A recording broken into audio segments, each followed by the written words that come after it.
Subsidy दी जाती और Bharatiya Janata party ये इल्जाम लगाया करती थी कि तुष्टीकरण हो रहा है। भारतीय जनता पार्टी की जब सरकार आई तो उन्होंने हज सब्सिडी बंद कर, हमें पहले अंदाजा नहीं था, लेकिन जब हज सब्सिडी बंद की गई और उस बंद होने की वजह से एयर इंडिया इतने खसारे में चला गया कि बिलाखिर उसे बेचना पड़ा।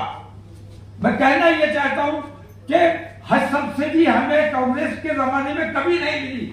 वो सारी सब्सिडी जाती थी एयर इंडिया को और हाजियों के पैसे से हमारे देश की एयरलाइन चल रही थी और वो हाजियों का पैसा जब रोका गया और एयर इंडिया को मिलना बंद हो गया तो एयर इंडिया इतने खसारे में गई कि बिलाखिर उसे बेचना पड़ा। तो देखने की बात यह है कि मुसलमानों के साथ कौन धोखा कर रहा है और अपने देश को कमजोर और खोखला करने का काम कौन कर रहा है।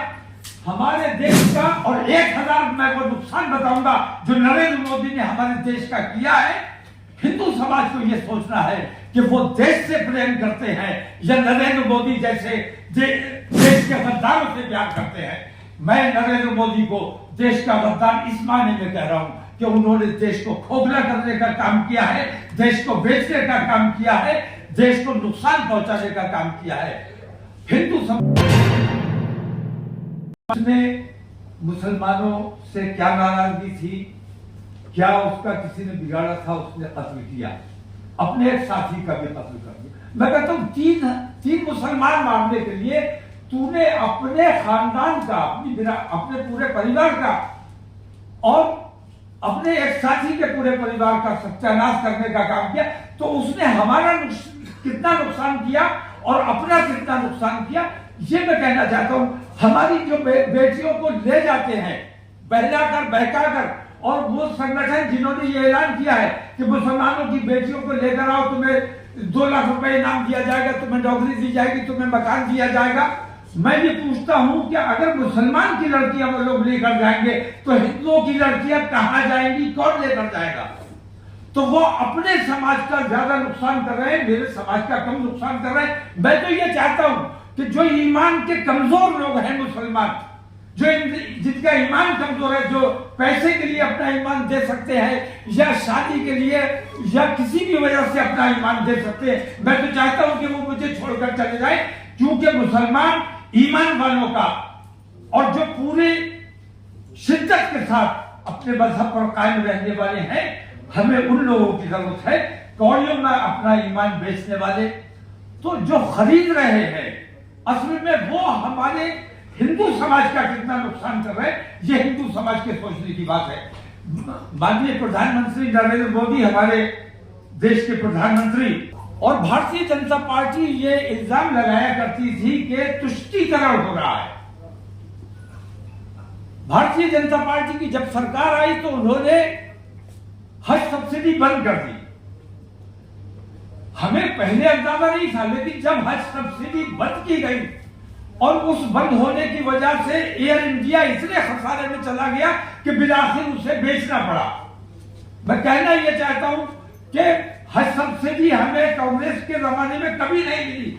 वो सारी सब्सिडी जाती थी एयर इंडिया को और हाजियों के पैसे से हमारे देश की एयरलाइन चल रही थी और वो हाजियों का पैसा जब रोका गया और एयर इंडिया को मिलना बंद हो गया तो एयर इंडिया इतने खसारे में गई कि बिलाखिर उसे बेचना पड़ा।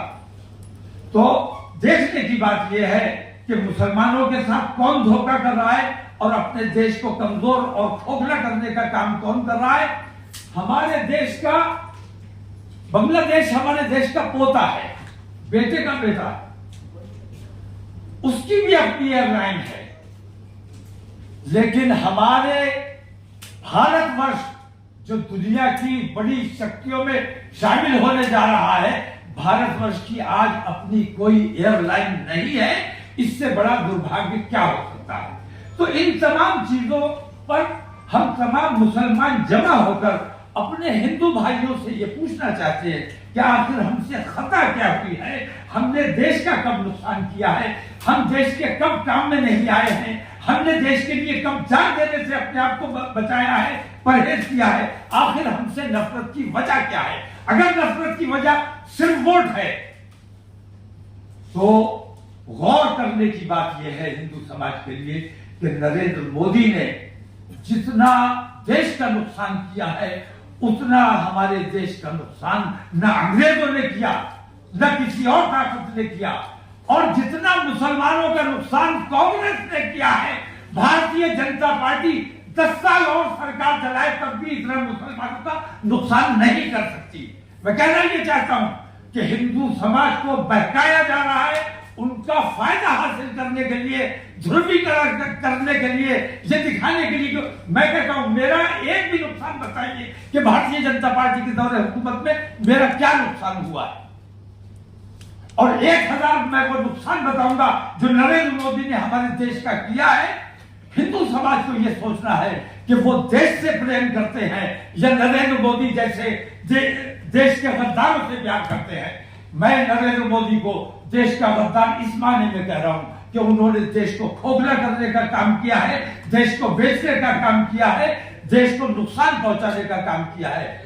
हिंदू समाज तक मैं अपनी ये बात पहुंचाना चाहता हूं कि हम देश के साथ थे, देश के साथ हैं और इंशाअल्लाह देश के साथ रहेंगे।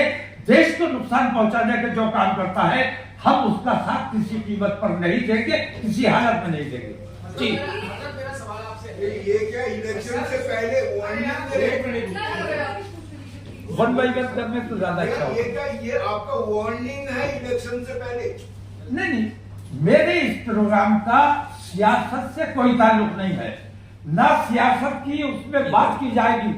हमें मुस्लिम महापंचायत करनी है कि इन हालात में जबकि हमारे हिंदू भाइयों को हमारे खिलाफ इतना वरगला दिया गया है सिर्फ सियासी फायदा हासिल करने के लिए, तो हमें अपने हिंदू भाइयों से अमन पूर्वक, शांति पूर्वक उनसे ये सवाल करना है कि हमें बताइए कि आखिर हमारी खता क्या है। सर ये बताइए सर, हम तो अमन की बात करने के लिए अपने तमाम लोगों को जमा कर रहे हैं। और मैं एक बात वाज़ेह कर देना चाहता हूं खास तौर से कि असल में मुसलमान निशाना नहीं है, चूंकि मुसलमान हिंदुस्तान की सबसे बड़ी हिंदू समाज के बाद सबसे बड़ी तादाद है, तो उनको नफरत सिखों से भी उतनी ही है, पारसियों से भी उतनी ही है, दलितों से, बैकवर्ड से भी उतनी ही है। ये मनोवादी लोग हैं।